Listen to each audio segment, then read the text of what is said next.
xildhibaano sanataro siyaasiyiin waxgaradka dhaqanka mid ka mid ah beelaha dega magaalada muqdisho ayaa ka tacsiiday geeridii gudoomiyihii gobolka banaadir injineer cabdiraxmaan yariisow allah u naxariiste waxaana qayb ka ahaa mas-uuliyiintaasi xildhibaan mustafa sheekh cali dhuxulow iyo gudoomiye ku-xigeenka maamulka iyo maaliyadda ahna kusimaha gudoomiyaha gobolka banaadir ibraahim cumar mahad alle ibraahim dheere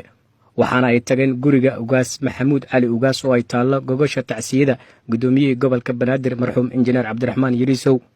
ugu horreyn waxaa goobta ka hadlay ugaas cabdulaahi ugaas xaashi ugaas faracade oo ka tacsiideeyey geerida gudoomiyihii gobolka banaadir waxaana tacsiyada ka gudoomay ugaas maxamuud cali ugaas waxaanu leenahay halkan maanta waxaan u soo istaagnay inaannu walaalaheenna mudullood kala qayb qaadanno tacsidii geeridii ku timid marxuumkii injineer yariisow allah iraxmo ayaannu halkaasnu ku talagalnay inaannu kala qayb qaadanno odayaashii iyo ugaaskii oo halkan goobjoog ah mudullood annagoo ah beesha karanle waxaanu la qaybsanaynaa tacsida halkan kula qaybsanayna labadan beelood oo taariikh mug dheera lahaa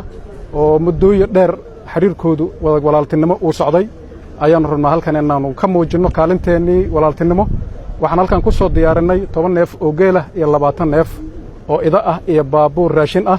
halkaasaan rabnaa inaannu kaga qayb qaadanno ilaahay subxaana wa tacaala walaalkan allah u raxmado dhammaanteenna waxaan leenaha samar iyo iimaan carruurtiisa iyo xaaskiisa iyo intii ahloo dhanna waxaan leenaha samar iyo iimaan waa wax lama ilaawaan ah waa waxaan xusuusan doonno marxuumkaas dhintana waa isaga tacsiyeynaynaa aad ayaad u mahadsantihiin ugaas adigee beesha aad hogaaminaysaba waa idinka guddoomay anigoo ku hadlaya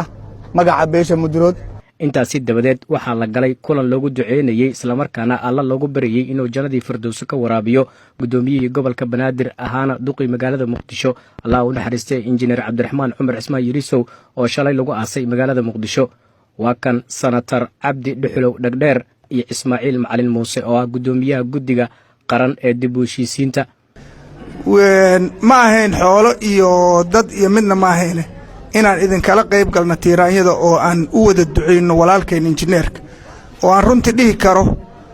hawsha uu u haya qaranka maalinba maalinta ka dambaysa hawl sii kordhaysa oo farxad leh ayay ahayd laakiin ilaahay baa intaas ugu talagalay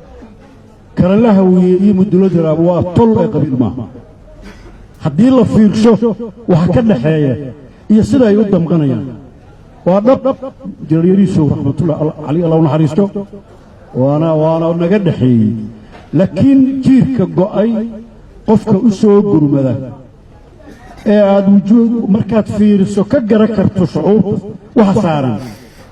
waa kula qaybsaday waana kaaga dhowyahay ugu dambayn waxaa madasha loogu duceeyey gudoomiyihii gobolka banaadir injineer cabdiraxmaan yariisow oo shalay lagu aasay muqdisho waxaana goobta ka hadlay ugaas cabdulaahi faracade iyo ugaas maxamuud cali ugaas waxaan leenaha marka walaalayaal marxuumkaas inaan dhammaanteenba u wada ducayno oo aanna inteenna gurmadka ku timid iyo inta horuu joogta ee ahalka ahba inaannu raggii la geeriyoodiya asiga baan u ducayno aadaad u mahadsantihiin waan naqaanaa waxaad noo tihiin waan naqaanaa waxa injineer yariisow alla u naxariistay iyo beesha karanle ay isu ahaayeen masiirka iyo mansabka uu ku fadhiyay halkuu ka soo jeedana waan naqaan aadaad u mahadsantihiin waa xusuusan doonnaa cabdicasiis ibraahim xabdokey TV Universal magaalada muqdisho